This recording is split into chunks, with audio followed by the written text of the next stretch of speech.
Yeah, so we are heading towards that facility over there. I believe that's where the chickens are. Yeah. Really interesting. Really interesting. Chickens.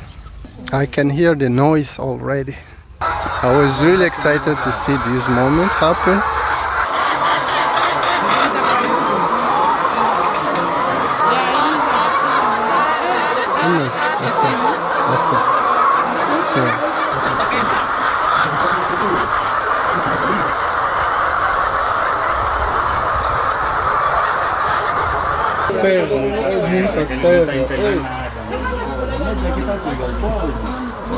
É aqui.